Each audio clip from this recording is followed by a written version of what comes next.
অনেক অনেক দিন আগের কথা। রসুলপুর মহল্লায় হিমেল তার স্ত্রী বিমলা এবং দুই মেয়েকে নিয়ে থাকতো। বড় মেয়ের নাম ছিল রূপসী এবং ছোট মেয়ের নাম ছিল শ্যামলী। রূপসী হলো অহংকারী, সবসময় রূপের অহংকার করত আর সাজগোজ নিয়ে ব্যস্ত থাকতো। আর এইদিকে শ্যামলী ছিল খুব সহজ সরল। শ্যামলীর মনটা ছিল খুব নরম, কেউ বিপদে পড়লে তাকে অবশ্যই সাহায্য করত সে। হিমেলের ছিল একটা কলা বাগান। হিমেল কলা বিক্রি করেই সংসার চালাতো। আর একদিন, মা রূপসী, এদিকে একটু আয় তো। হ্যাঁ বাবা, আসছি। বাবা, এবার বলো কি বলবে? মা, আমি আমাদের কলা বাগানে যাব, রান্নাঘর থেকে ভাতের বাটিটা আনতো। বাবা, আমি স্কুলে যাব এখন, তাই একটু সাজুগুজু করতেছিলাম। আর তুমি আমাকে কাজ করানোর জন্য ডাকলে, আমি ওসব কাজ করতে পারবো না, এখন আমি স্কুলে যাব। এই বলে রূপসী স্কুলে চলে যায়।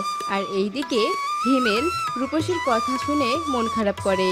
আর তারপর শ্যামলী ভাতের বাটি রান্নাঘর থেকে নিয়ে আসে আর বলতে থাকে, এই নাও বাবা তোমার ভাতের বাটি। আর বাবা, তুমি আপুর কথাতে মন খারাপ করো না। আর এখন থেকে তোমার কিছু প্রয়োজন হলে তুমি আমাকে বলবে, আমি এনে দিব। আচ্ছা মা, ঠিক আছে, তাহলে আমি যাই।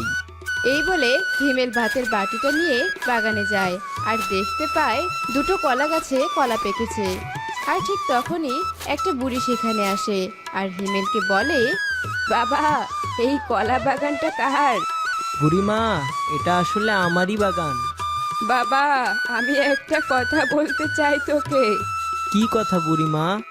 বাবা, আমার খুব ক্ষুধা পেয়েছে, আমি 3 দিন থেকে না খেয়ে আছি, আমাকে তুমি কিছু খেতে দেবে বাবা? বুড়িমা, আমি খাওয়ার জন্য কিছু ভাত এনেছি, এই ভাতগুলো আর কিছু কলা তোমাকে পেরে দিচ্ছি, আর এইগুলো হলেই তোমার বেশ কিছুদিন কেটে যাবে। এই বলে হিমেল গাছ থেকে কিছু কলা পাড়ে আর কলাগুলো সহ ভাত বুড়িমাকে দিয়ে দেয়। বেঁচে থাক বাবা, তুই খুব ভালো মানুষ, তুই দীর্ঘজীবী হ। বুড়িমা, তুমিও অনেক ভালো। তারপর হিমেলের দেয়া ভাত আর কলাগুলো নিয়ে বুড়ি সেখান থেকে চলে যায়। আর হিমেল তার আরেকটি গাছ থেকে কলা পেড়ে বাড়িতে চলে যায়। হিমেল তার দুই মেয়েকে আর বিমলাকে ডাকতে থাকে। গিন্নি, রূপসী, শ্যামলী, তোমরা সবাই এদিকে এসো। তারপর বিমলা, রূপসী আর শ্যামলী সবাই হিমেলের কাছে আসে। আর বিমলা হিমেলকে বলতে থাকে, এ কি, তুমি কলা নিয়ে এসেছো? এই কলাগুলো কি আমাদেরই বাগানের? হ্যাঁ হ্যাঁ গিন্নি, আমাদেরই বাগানের। আমাদের কলা বাগানে দুটো কলার ছড়ি পেকেছিল, একটা ছড়ি ক্ষুধার্ত বুড়িকে দিয়েছি, আর এই কলার ছড়িটা বাড়িতে নিয়ে এলাম। বাবা, তুমি খুব ভালো কাজ করেছো। গিন্নি, তুমি এবার কলাগুলো আমাদের দাও দেখি, আমরা সবাই খুব মজা করে খাবো। আচ্ছা ঠিক আছে, দিচ্ছি। তারপর বিমলা দুটো করে কলা হিমেল ও রূপসীকে দেয় আর শ্যামলীকে একটা কলা দেয়।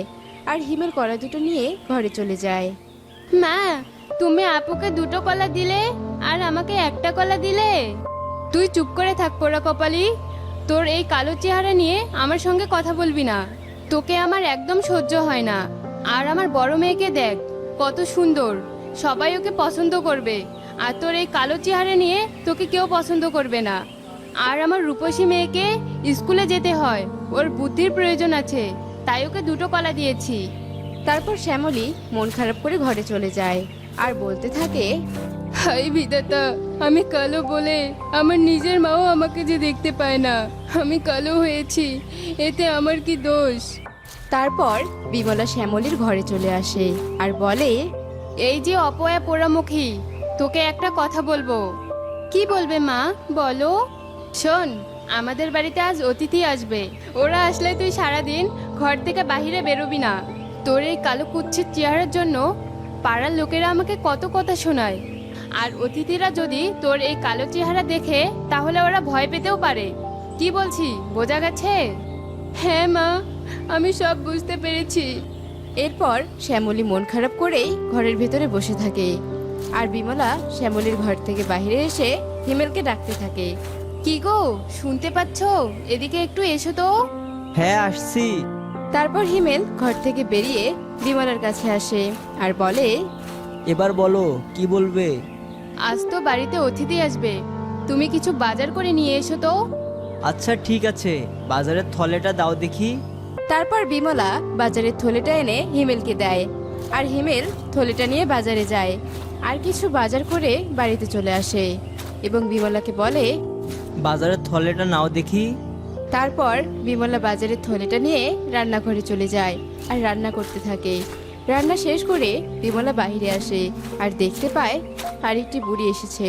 এদের দেখে বিমলা বলে, তোমরা এসেছো, আমার যে কি আনন্দ লাগছে। এসো এসো, আমাদের ঘরে এসো। তারপর বিমলা ওদেরকে ঘরে নিয়ে যায়। তোমরা এখানে বসো, আমি তোমাদের জন্য খাবার নিয়ে আসছি। এই বলে বিমলা তাদের জন্য খাবার নিয়ে আসে আর সবাইকে খাবার পরিবেশন করে। সেখানকার এক মহিলা বিমলাকে বলে, আচ্ছা ভাবি, আপনার যে একটা মেয়ে ছিল, কই? দেখতে পাচ্ছি না তো। হ্যাঁ আছে তো, কিন্তু ওই স্কুলে গেছে। আপনারা এসব না ভেবে এখন খেয়ে নেন তো। তারপর সবাই খাওয়া শুরু করে আর কিছুক্ষণের মধ্যেই খাওয়া দাওয়া শেষ করে। ওখানকার বুড়িমা বলে, আচ্ছা মা, আমরা তাহলে এখন বাড়িতে যাই। আপনারা আজ থেকে যান, কাল না হয় বাড়িতে যাবেন। না বাবা, আজ থাকবো নে, অন্যদিন এসে থাকবো এখন। এই বলে বুড়ি হিমেলের বাড়ি থেকে চলে যায় আর হিমেল বলে, আমার খুব ক্ষুধা পেয়েছে, আমার 2 মেয়েকে ডাকো আর সবাই একসাথে খাবার খাবো। তারপর বিমলা তার 2 মেয়েকে ডাকতে থাকে। মা রূপসী ও শ্যামলী, তোরা খেতে আয়। তারপর রূপসী ও শ্যামলী খেতে আসে আর বিমলা তাদের সবাইকে খেতে দেয়। রূপসী আর হিমেলকে ভালো খাবার দেয় আর শ্যামলীকে পোড়া ভাত খেতে দেয়। এই দেখে শ্যামলী বলে, মা, আপুকে তুমি ভালো ভাত খেতে দিলে আর আমাকে পোড়া ভাত খেতে দিলে। আমি এই পোড়া ভাতগুলো কিভাবে খাবো মা? তুই এই পোড়া ভাত না খেলে চলে যা। আর রূপসীর কথা বললি, রূপসীকে তো দিবই, ওই পড়ালেখা করে ওর বুদ্ধির প্রয়োজন আছে। রূপসী তোর মতো তো কালো কুৎসিত চেহারা নয় যে ওকে পোড়া ভাত খেতে দিব। এটা তুমি কি বলছো? শ্যামলীও তো তোমারই মেয়ে, শ্যামলী তো তোমার সৎ মেয়ে না? তুমি চুপ করে থাকো, এবার তুমি তাড়াতাড়ি খেয়ে নাও। না, আমি এই ভাত খেতে পারবো না। শ্যামলীকে তুমি পোড়া ভাত দিয়েছো আর আমি ভালো ভাত খাবো? শ্যামলী মা, চল আমরা চলে যাই। আর এদিকে বিমলা পানি আনার জন্য যায় আর সেখানে বিমলা পড়ে গিয়ে তার একটি পা ভেঙে যায় আর চিৎকার করে বলতে থাকে, কে কোথায় আছো? বাঁচাও, বাঁচাও আমাকে, আমার পাটা যে ভেঙে গেল। মা রূপসী, এদিকে আয়, আমি যে মরেই গেলাম। রূপসী বিমলার চিৎকার শুনতে পায়, সে তবুও তার কাছে আসে না। সে তার সাজগোজ নিয়ে ব্যস্ত থাকে। আর এদিকে বিমলার চিৎকার শুনে শ্যামলী তার কাছে আসে আর বলে, মা, তুমি এভাবে এখানে বসে আছো কেন? তোমার কি হয়েছে? মারে, এখানে পড়ে গিয়ে আমার পাটা যে ভেঙে গেল। মা, তুমি কোনো চিন্তা করো না, দেখবে সব ঠিক হয়ে যাবে। আর ঠিক তখনই সেখানে হিমেল চলে আসে আর বলে, দেখছো গিন্নি, তুমি যাকে দেখতে পাও না আর সে তোমার বিপদে পাশে, আর তুমি যাকে এতদিন ধরে ভালোবেসে আসছো সে তোমার চিৎকার কান্না শুনেও তোমার কাছে না এসে নিজের রূপচর্চা নিয়ে ব্যস্ত আছে। তুমি ঠিক বলেছো, আমি আমার ভুল বুঝতে পেরেছি, আমাকে ক্ষমা করে দাও। মা শ্যামলী, তুইও আমাকে ক্ষমা করে দে। মা, তুমি এসব কি বলছো? তুমি তোমার ভুল বুঝতে পেরেছো, এটাই যে অনেক। তুমি আমার মা হয়ে বিপদে পড়েছো, আর তোমার বিপদে আমি এগিয়ে আসবো না, তা কি হয়? মারে, তোর মনটা যে ভীষণ ভালো। তোর এই কালো চেহারার জন্য এতদিন ধরে আমি তোকে অপমান আর অবহেলাই করে গেছি। তুই আমাকে ক্ষমা করে দে মা। আয় মা, আমার বুকে আয়। বিমলা তার ভুল বুঝতে পারে আর সে তারপর থেকে শ্যামলীকে অনেক ভালোবাসে।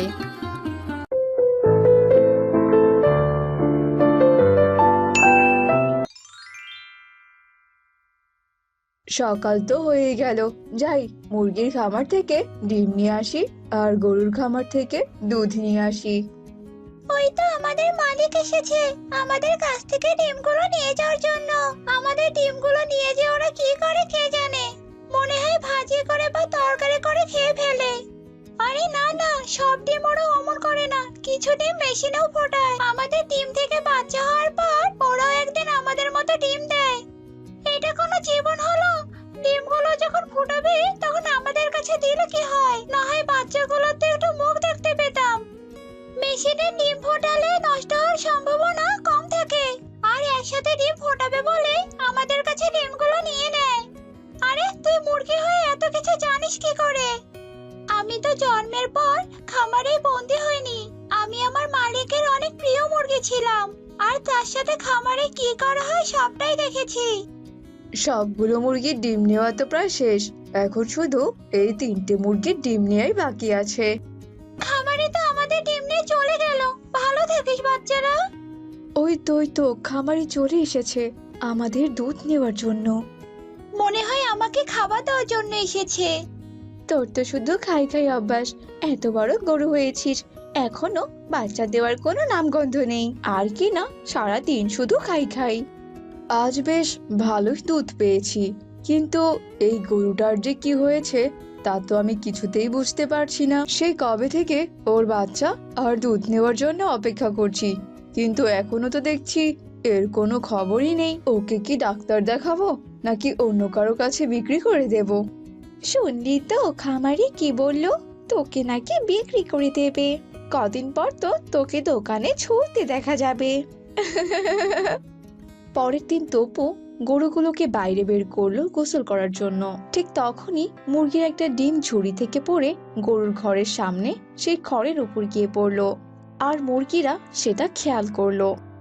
ওই দেখ, আমাদের একটা ডিম পড়ে গিয়েছে, খামারে এখনো দেখিনি, চল আমরা গরুগুলোকে বলি আমাদের কাছে ওই ডিমটা দেওয়ার জন্য, হয়তো আমরা একটা বাচ্চার মুখ দেখতে পারবো। কিন্তু গরুগুলো কি আমাদের কথা শুনবে? বলেই দেখি না কি হয়। এই যে কথা শুনছো? কি হয়েছে, আমাকেই ডাকছো নাকি? হ্যাঁ, তোমাকেই ডাকছি। দেখো, তোমার সামনে একটা ডিম পড়ে আছে, ওই ডিমটা একটু আমাদেরকে দিয়ে যাও না, আমরা অনেক খুশি হব।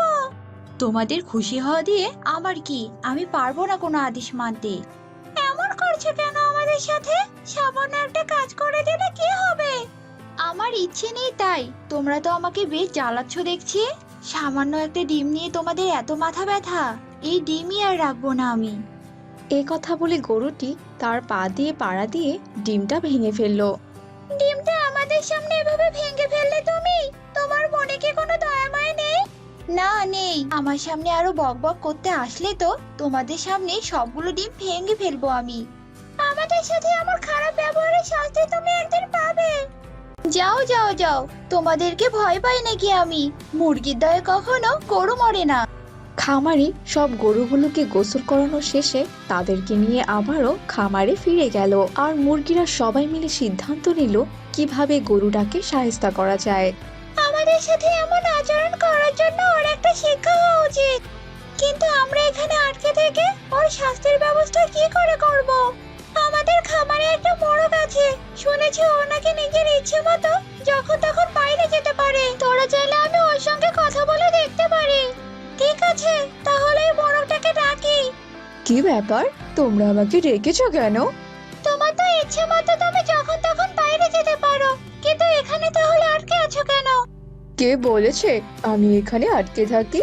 আমি তো এখানে নিজের ইচ্ছেই থাকি, পেট পুরে এখানে দুবেলা খেতে তো পারছি, আর সবচেয়ে বড় কথা আমার আশেপাশে এখানে কত সুন্দর সুন্দর মুরগি, তাহলে আমি শুধু শুধু এই জায়গা ছেড়ে কেন যাব? শোনো তাহলে, তোমাকে কেন ডেকেছি? ওই গোলঘরের একটা গরুকে শায়েস্তা করতে হবে। তোমাদের সাহায্য করলে আমি কি পাবো? আমাদের 3 জনের অর্ধেক খাবার টানা 7 দিন পাবে তুমি। ঠিক আছে, আমি তাহলে রাজি। এবার তাহলে বলো আমাকে কি করতে হবে? মুরগিদের পরিকল্পনা মতো মোরগ রাতে বেরিয়ে পড়লো, আর তপুদের বাড়িতে গিয়ে ডিমগুলো কোথায় রাখা আছে তা খুঁজে বের করলো। এই তো পেয়েছি ডিমগুলো, এখন শুধু এখান থেকে ডিমগুলো নিয়ে ওই গরুটার কাছে রেখে আসার পালা। মোরগ একটা একটা করে ডিম নিয়ে গরুটার কাছে রেখে আসলো। এই তোরা দেখ, আমাদের গোয়ালের একটা মাত্র গরু, যে কিনা এখনো মা হয়নি, আর সেই কিনা যে আজ কোন মা হতে চলেছে। দেখ দেখ তোরা দেখ, আরে দেখে যা কতগুলো ডিম পেয়েছে আমাদের অকেজো গরু। মনে তো হচ্ছে ওর ডিম ফুটে এবার গরুর বাচ্চা হবে। ও আরে আরে, তাই তো, এতগুলো ডিম এখানে কিভাবে আসলো? কিভাবে আবার আসলো? তুমিই পেরেছো হয়তো। কারো তো আর ঠেকা পড়েনি এখানে এসে ডিম রেখে যাওয়ার। ওহ, এখন শুধু গরুগুলোর কাছ থেকে ডিম নেওয়ার পালা। আরে আরে, আমি আবার চোখে ভুল দেখছি না তো? আমাদের এই বাছুর ছাড়া গরুটির কাছে এতগুলো ডিম কেন? বাবা, মা, শিগগিরই এসো, দেখে যাও তোমরা, সে কি কাণ্ড! কি হয়েছে? এত ডাকাডাকি করছিস কেন? দেখো দেখো বাবা, আমাদের গরুটা বাছুর দেওয়ার পরিবর্তে কতগুলো ডিম দিয়েছে। আরে আরে, তাই তো। কোনোদিন যে নিজের চোখের সামনে এমন অদ্ভুত কিছু দেখবো তা কখনো ভাবতেই পারিনি। কিন্তু ডিমগুলো দেখে মুরগির ডিম মনে হচ্ছে। একটু কাছে গিয়ে দেখি তো। ডিমগুলো যদি সত্যি সত্যি আমার হয়, তাহলে আমি এই ডিমগুলো কাউকে নিতে দেব না, যতই কথা বলুক না কেন। দিন শেষে তো ওরা আমারই। গরুটাকে দেখে মনে হচ্ছে আমি ডিমগুলো নিতে যাব জন্য রেগে আছে। আমাকে মনে হয় এবার গুঁতো দেবে। ডিমগুলো আপাতত ওর কাছেই থাক, পরে দেখি কি করা যায়। আচ্ছা বাবা, ওই মুরগির ডিমগুলো কি আমি বিক্রি করে দেব? দেখে তো মনে হচ্ছে কয়েকটা ডিম পচেই গেছে। এরপর তপু আর তার বাবা গোয়ালঘর থেকে বেরিয়ে এলো, আর ডিম পাড়া গরুর কথা পুরো এলাকায় ছড়িয়ে পড়লো, আর সবাই আসলো সেই গরুটিকে দেখতে। ও মা, সত্যি সত্যি তো গরুটা ডিম দিয়েছে। আচ্ছা, এই ডিম থেকে গরুর যে ছানা বের হবে, সেটা কি দেখতে গরুর মতোই হবে, নাকি আবার হাঁস মুরগির মতো হবে? আমি ডিমগুলো পাড়ার পর কত মানুষই না আমাকে দেখতে আসছে, আর আমাকে কত মজার খাবারই না দিচ্ছে ওরা। আর মালিক মনে হয় আমাকে আর বিক্রি করে দেবে না। আচ্ছা, আমি কিভাবে ডিমে তা দিলে ডিম ফুটে বাচ্চা বের হবে? ডিমগুলোকে জিজ্ঞাসা করলে ওরা কি আমাকে সাহায্য করবে? এরপর সব লোকজন সেখান থেকে চলে গেল, আর গরুটিও মুরগিদের খামারে গেল, আর গিয়ে জিজ্ঞেস করতে থাকে, কেমন আছো তোমরা? ভালো আছো তো? তুমি না সেদিন আমাদেরকে অপমান করলে, আর এখন আমাদের কাছে এসেছো কেন? আসলে আমার সেদিন ভুল ছিল। আমারও ইচ্ছে ছিল আমি একদিন মা হব, আর কোনোভাবে সেটা সম্ভব হচ্ছিল না। আর আমিও কোনোভাবে মা হচ্ছিলাম না, তাই আমি হিংসে করে তোমাদের সামনে তোমাদের ডিমটা ফাটিয়েছিলাম। তো এখন তুমি আমাদের কাছে কি চাইতে এসেছো? ক্ষমা চাইতে এসেছি। আর তোমরা হয়তো জেনেছো যে আমি ডিম দিয়েছি, আর এই ডিম থেকে কিভাবে বাচ্চা হবে তা আমি জানি না, তাই তোমাদের কাছে সাহায্য চাইতে এসেছিলাম। যতই যাই হোক না কেন, ডিমগুলো তো আমাদেরই, না মানে আমাদের খামারেরই। শোনো, তুমি সকালে ডিমগুলোতে তা দেবে, আর ডিমগুলো রেখে বাইরে যাবে না, আর তাহলেই দেখবে ডিমগুলো ফুটেছে। তোমাদেরকে অনেক ধন্যবাদ, আর আমি এখনই যাচ্ছি ডিমগুলোতে তা দিতে। বেচারি, আমাদের ডিমগুলোকে ওই সত্যি নিজে ডিম ভেবেছে।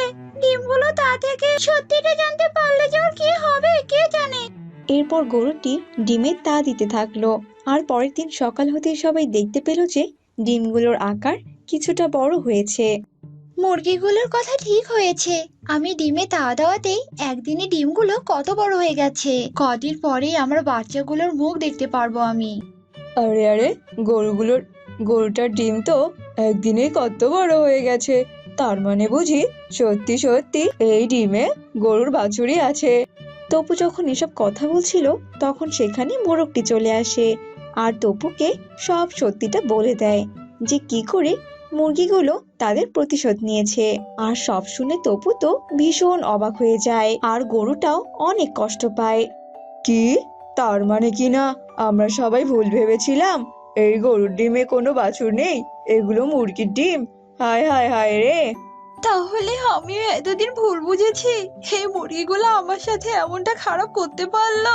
আমি আর কখনো মা হতে চাই না। আমি যেমনটা আছি তেমনটাই ভালো। ঈশ্বর আমাকে এভাবেই অনেক ভালো রেখেছেন। তবে মুরগিগুলো আমার সাথে এমনটা করে ঠিক করেনি। আসলে ভুলটা আমারই। আমি যে কেন এই গরুটাকে বিক্রি করতে চেয়েছিলাম কে জানে। আমার জন্যই ওর মনে অনেক কষ্ট জমেছে। না না, আমিও আর এই গরুটাকে বিক্রি করব না।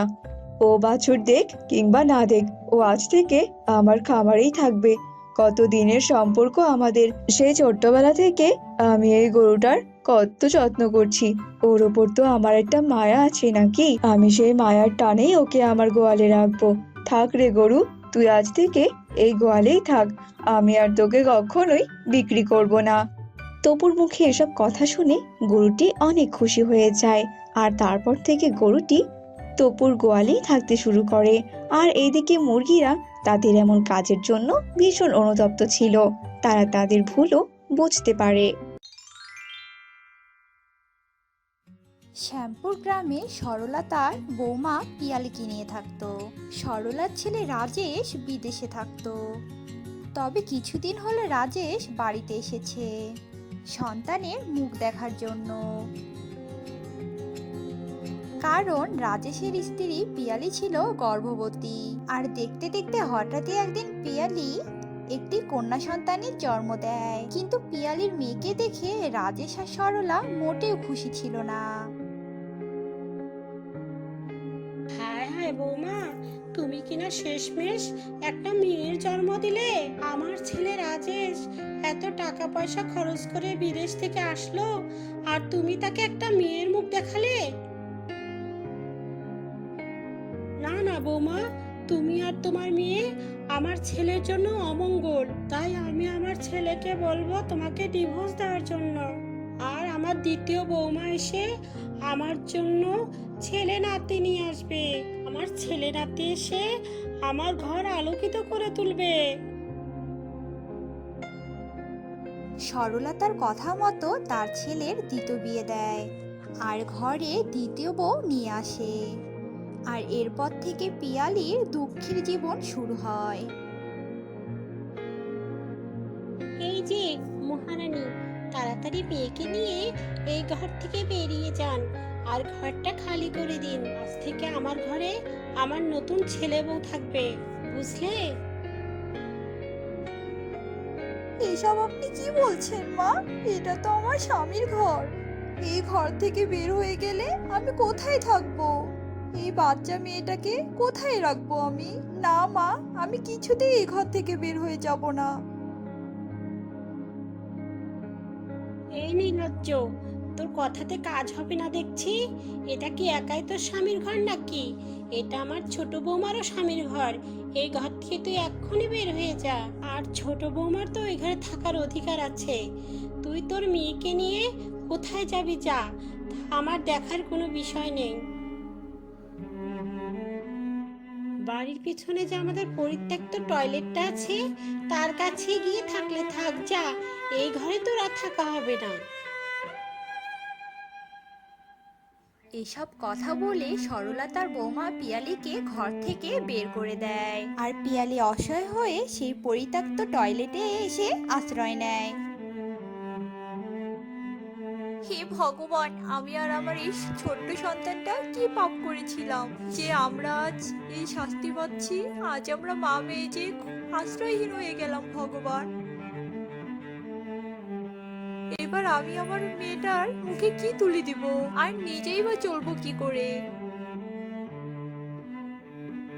এসব ভেবে পিয়ালি খুব দুশ্চিন্তায় পড়ে যায় আর সেই টয়লেটে থাকতে শুরু করে। পিয়ালি তার মেয়ে না খেয়ে দুদিন কাটিয়ে দেয়। পিয়ালির বাচ্চা মেয়েটি খিদের জ্বালায় অনবরত কাঁদতে লাগছিল। আর এমন কান্নার আওয়াজ শুনে সরলা বিরক্ত হয়ে যায় আর রেগে পিয়ালির কাছে আসে। এই, তোদের জ্বালায় কি আমরা শান্তিতেও থাকতে পারবো না নাকি? সেই কখন থেকে তোর মেয়ে প্যান প্যান করে কাঁদছে, আর এই কান্নার শব্দে তো শান্তিতে বাড়িতেও থাকতে পারছি না। তাড়াতাড়ি তোর এই মুখপুরি মেয়ের কান্না থামা বলছি, নয়তো তোদের এই টয়লেটেও আমি থাকতে দেব না, এই বলে দিলাম। এসব বলে সরলা পিয়ালিকে শাসিয়ে সেখান থেকে চলে যায়। আর পিয়ালি খিদের জ্বালায় এতই ক্লান্ত ছিল যে সেখানে সে ক্লান্ত হয়ে শুয়ে পড়েছিল। আর পিয়ালির বাচ্চা মেয়েটা এক নাগাড়ে কেঁদেই যাচ্ছিল। কিন্তু হঠাৎই টয়লেট থেকে একটা পরী বেরিয়ে আসে আর পরী জাদু করে ফিডার নিয়ে আসে আর পিয়ালির বাচ্চাটাকে খাওয়াতে থাকে। আর এ দেখে পিয়ালি অবাক হয়ে যায়। অবাক হও না, আমি ইচ্ছে করি। আমি আগে খুব খারাপ ছিলাম। আমি পরিলোকের সব পরিদের সাথে খুব খারাপ আচরণ করতাম। আমি খুব বদমেজাজি ছিলাম, আর তাই পরিলোক থেকে পরিরানী আমাকে তাড়িয়ে দিয়েছে। আর তখন থেকে আমি টয়লেটে বাস করছি।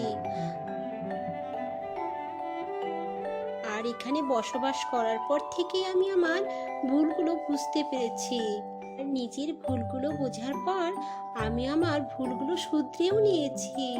আমি আর পরিলোকে ফিরে যাইনি। আর এখানে থাকার সময় আমি ভেবেছিলাম আমি এই পৃথিবীতেই থাকবো আর অসহায়দের সাহায্য করব। আর অবশেষে আজকে আমি এই সুযোগটা পেলাম, তাই তোমাদেরকে সাহায্য করার জন্য এগিয়ে এলাম। এসব বলে ইচ্ছে করি পিয়ালির জন্য খাবার এনে দেয়, আর পিয়ালি সেসব খাবার খায়। আর পরীর সাহায্যে পিয়ালি সেখানে পরীর সঙ্গে থেকেই সুখে শান্তিতে বসবাস করতে থাকে। কিন্তু সরলা এই ব্যাপারে কিছুই জানতে পারে না। এদিকে সরলার দ্বিতীয় বৌমা বাণীও গর্ভবতী হয়। আর বাণী গর্ভবতী হওয়ার পর সরলা তো ভীষণ খুশি হয়। এই যে হতভাগী, শোন, আমার দ্বিতীয় বৌমাও এখন গর্ভবতী হয়েছে। আর খুব শীঘ্রই আমার বৌমা আমাদের ঘরে ফুটফুটে ছেলে সন্তান নিয়ে আসবে। আর সেই ছেলে সন্তানই আমাদের বংশ আলোকিত করবে। এসব বলে সরলা পিয়ালিকে খোঁটা দিয়ে সেখান থেকে চলে যায়। আর শাশুড়ির এসব খোঁটা শুনে পিয়ালি অনেক কষ্ট পায় আর কাঁদতে থাকে। আর পিয়ালির কান্নার শব্দে পরী সেখানে আবারও প্রকট হয়। কি হয়েছে বোন, তুমি এমন কাঁদছো কেন? তোমার কি কোনো সাহায্যের দরকার, নাকি কেউ তোমাকে কিছু বলেছে? বলো আমাকে।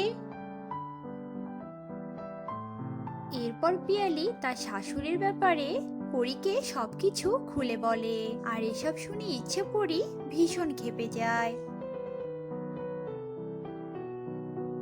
কি, তোমার শাশুড়ি এখনো ভালো হয়নি?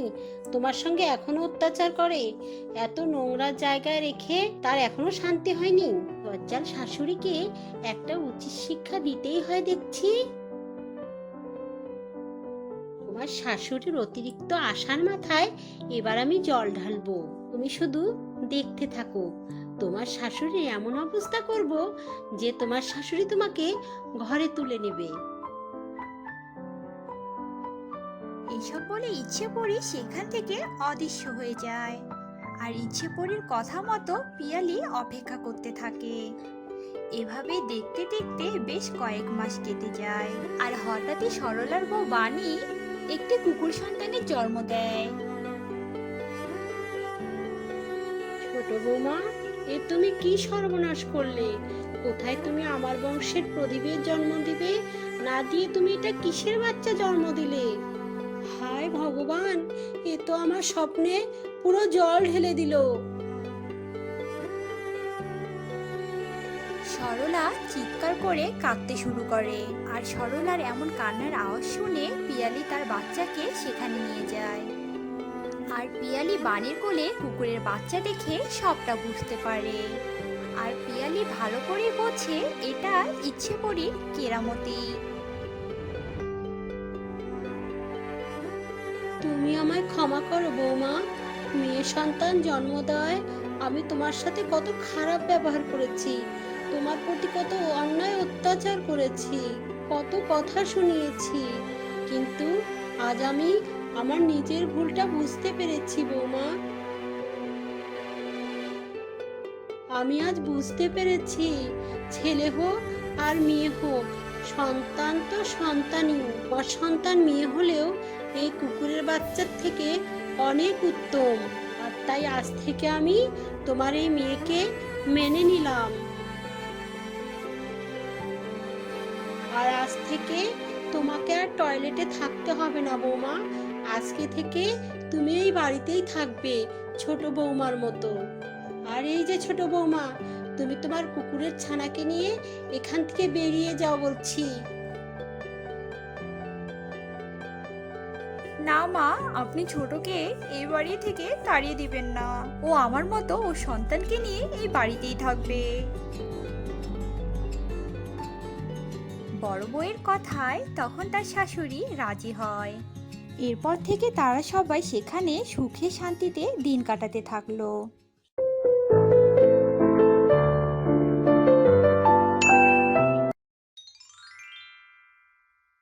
বড্ড ক্ষুধা পেয়েছে আমার। সে কাল কখন পাখির ডিম খেয়েছিলাম, এখনো পেটে কোনো দানা পানি পড়েনি। সে কখন থেকে খাবার খুঁজছে। সাপটি অনেকক্ষণ থেকে খাবারের সন্ধান করছিল, কিন্তু সে কোথাও কোনো খাবার পাচ্ছিল না। অবশেষে খাবার খুঁজতে খুঁজতে সাপটা আসে এক গেরস্তের বাড়িতে। আরে আরে, এই গাভীর কাছে তো বেশ কিছু দুধ পড়ে আছে।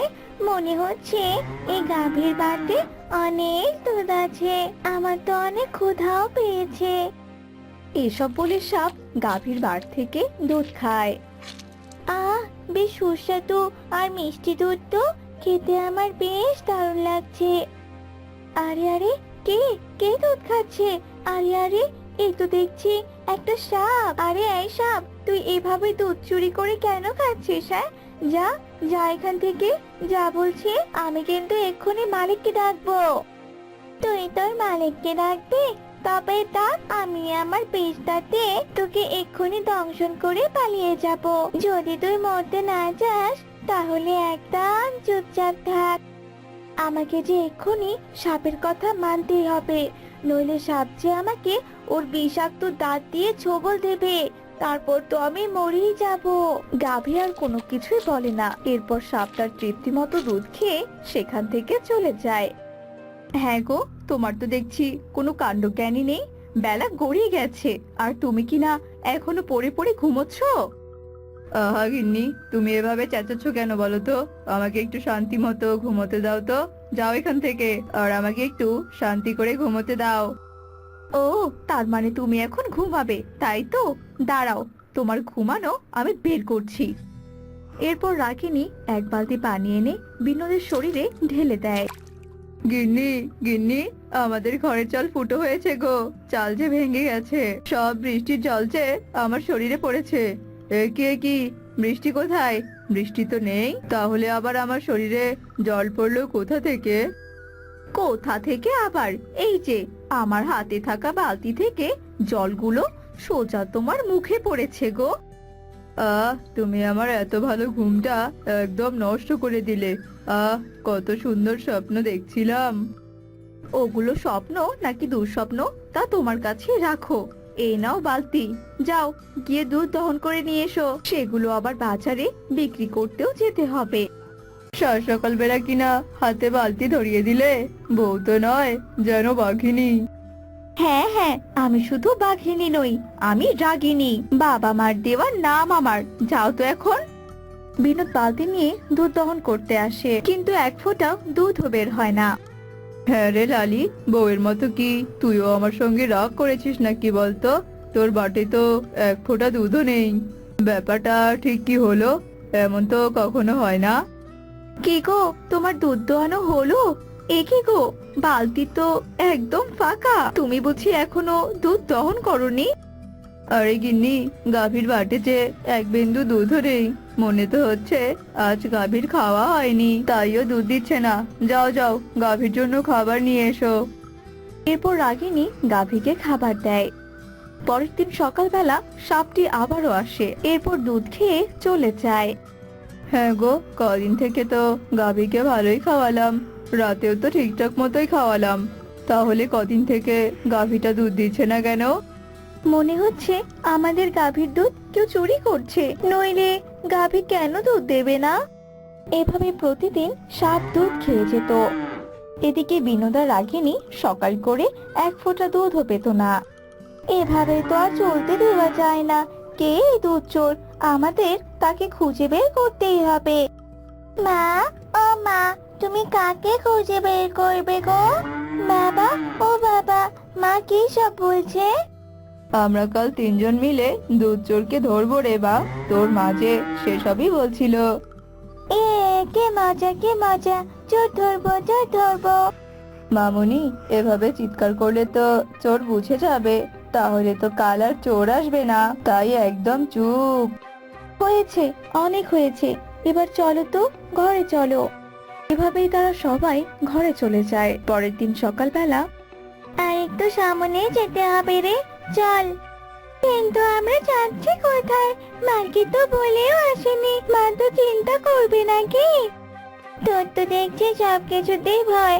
আজ আমি তোকে একটা মজার খাবার খাওয়াবো। কি রে, তুই এদিকে আয়, দুধ খা। এই গাভীর দুধ খেতে খুবই সুস্বাদু। আয় আয়, এখানে আয়। কিন্তু তুই তো দুধ চুরি করে খাচ্ছিস, তুই জানিস না চুরি করা মহাপাপ? মা বলেছে আমাদের সঙ্গে যদি কেউ কোনো অন্যায় না করে তবে তার কোনো ক্ষতি করাও ঠিক নয়। তুই তোর এসব জ্ঞান রাখতো, খেতে হলে খা, নইলে পাহারা দে। এদিকে বিনোদা রাগিনী এসে সাপকে দেখে ফেলে। ও আচ্ছা, এরাই তবে দুধ চোর। আমার গাভীর দুধ তাহলে এতদিন ধরে এই দুটো সাপই দহন করে খেয়েছে। তবে রে, দেখাচ্ছে মজা। রাগিনী পাশে থাকা একটি লাঠি নিয়ে আসে আর লাঠি দিয়ে সাপ দুটোকে আঘাত করতে থাকে। এরপর প্রথম সাপটি পালিয়ে যায়, কিন্তু দ্বিতীয় সাপটা আর পালাতে পারে না। আমাকে তুমি মেরো না, আমি তো তোমার গাভীর দুধ চুরি করে খাইনি।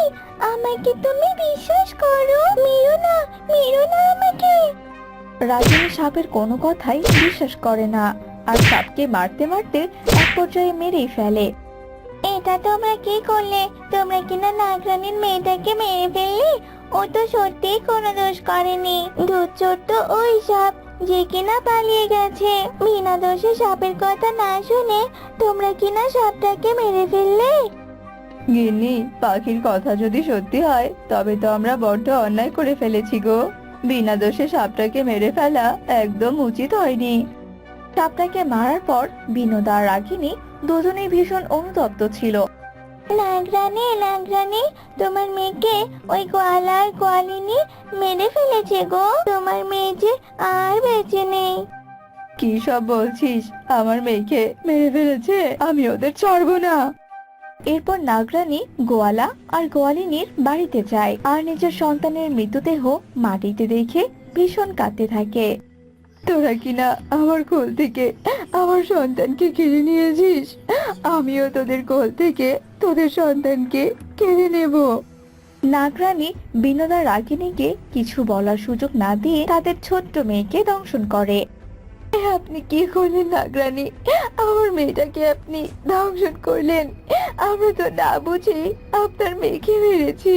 আমরা ভেবেছিলাম আপনার মেয়ে হয়তো আমাদের গাভীর দুধ চুরি করে খেয়েছে, তাই তো আমরা আপনার মেয়েকে হত্যা করেছি। জেনে বুঝে আমরা কোনো অন্যায় করিনি। কি সব বলছিস তোরা? তোদের গাভীর দুধ চুরি করে খেত, তোরা কিনা না বুঝে মেরেছিস? দাঁড়া, আমি সবটা দেখছি। তোরা যা বলছিস সবই সত্যি। একটা ভুল বোঝাবুঝির জন্য আমার সন্তানকে প্রাণ দিতে হয়েছে। তবে আমি ওই দুধচোর সাপকে কিছুতেই ছাড়বো না, যার জন্য আমার ছানার প্রাণ চলে গেছে। দয়া করুন নাগরানী, আপনি আমার মেয়েটাকে সুস্থ করে দিন। আমার মেয়েটা তো কোনো অন্যায় করেনি। আপনি আমাকে মেরে ফেলুন, তবু আমার মেয়েটাকে সুস্থ করে দিন। এই যে সম্ভব নয়, কারণ আমি কাউকে দংশন করলে সেই বিষ আর কখনো তুলে নিতে পারি না। তবে কি আমার মেয়েটা আমার চোখের সামনেই মরে যাবে? না, এটা আমি কিছুতেই সহ্য করতে পারবো না। নাগরানী, আপনার দুটো পায়ে পড়ি, তবুও আমার সন্তানকে আপনি ভালো করে দিন। বিষ তোলার একটা উপায় আছে। কি উপায় আছে আপনি বলুন? আমার সন্তানকে ভালো করতে আমি সব করতে পারি। এখান থেকে দক্ষিণে নাগরাজ্যে একটা নীল সরোবর আছে। সেই সরোবরে একটা নীল পদ্ম আছে। সেই পদ্ম তোর মেয়েকে রস করে খাওয়ালেই তোর মেয়ের বিষ কেটে যাবে আর ও আবারও সুস্থ হয়ে উঠবে। কিন্তু কি নাগরানী, বলুন আমাকে। তোর মেয়ে হয়তো বেঁচে যাবে ঠিকই, কিন্তু 20 বছর হতেই ও আবারও সাপে পরিণত হবে। কি, আমার মেয়ে কিনা সাপ হবে? সে যাই হোক, কিন্তু তবুও তো আমার মেয়েটা বেঁচে থাকবে। আমি আমার মেয়েকে বাঁচাবোই বাঁচাবো। রাগিনী আর কোনো কিছু না বলে দক্ষিণের দিকে রওনা দেয় আর অনেক পথ অতিক্রম করে নীল সরোবরে পৌঁছায়। এরপর সে নীল পদ্ম নিয়ে বাড়িতে ফিরে আসে। এরপর তা রস করে তার মেয়েকে খাওয়ায়। মা রে মা আমার, তুই একদম সুস্থ হয়ে গেছিস, আমি তোর কিচ্ছুটি হতে দেব না। গিন্নি, 15 বছর পর কি হবে সেটা কি একবার ভেবেছো? আমি অন্য কিছু ভাবতে চাই না, আমার মেয়েটা বেঁচে থাক, আমি শুধু সেটাই চাই।